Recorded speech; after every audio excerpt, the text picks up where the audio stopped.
Ang Department of National Defense ay humiling ng budget na higit sa 500 bilyong peso para sa 2024 total budget ng ahensya, ngunit hindi ito inaprobahan, at sa halip ay makakakuha na lamang ang DND ng 229 na bilyong peso o mas mababa sa kalahati kaysa sa orihinal na hiniling.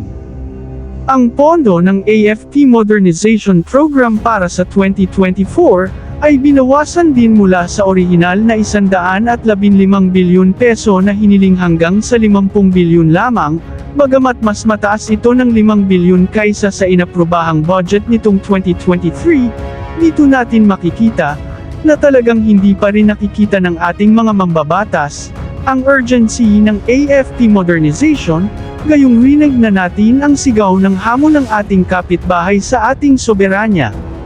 Makatutuhanan talaga ang 115 bilyon peso kung isa sa alang-alang ang kabuuang halaga ng Horizon 3 Phase 1 lamang, at ang backlog sa pagpopondo para sa maraming proyekto ng Horizon 2. Bagamat hindi nakuha ng ating butihing Secretary Gilbert Teodoro ang kanyang pagnanais ng makakuha ng malaking halaga para sa modernisasyon ng ating sandatahang lakas, ngunit dito rin nating makikita ang kanyang vision para sa AFP. Para sa atin, ito ang tunay na Secretary of National Defense, hindi natatakot humingi ng malaking halaga para sa AFP. Saludo po tayo sa kanya. Bagamat ay makikita sa video na sinusubukang niyang ipagtanggol ang defense budget, na nagpaliwanag na base sa kasalukuyang sitwasyon ng seguridad ng ating bansa ngayon, dapat tayong bumili ng hanggang 40 fighter aircraft sa isang boto na pagbili, hindi lamang isang squadron. Gumawa rin siya ng paghahambing na ang ibang mga bansa ay bumibili ng hanggang 50 na fighter jets sa isang pagbili lamang, tulad ng Indonesia. Bagamat mas malaki pa rin ng kunti ang nilala ng Marcos administration para sa AFP modernization, kumpara sa kay Rodrigo Duterte at Ninoy Aquino, ngunit hindi pa rin ito sapat upang makamit ang minimum deterrent posture na hinahangad ng sandatahang lakas pagsapit ng 2028.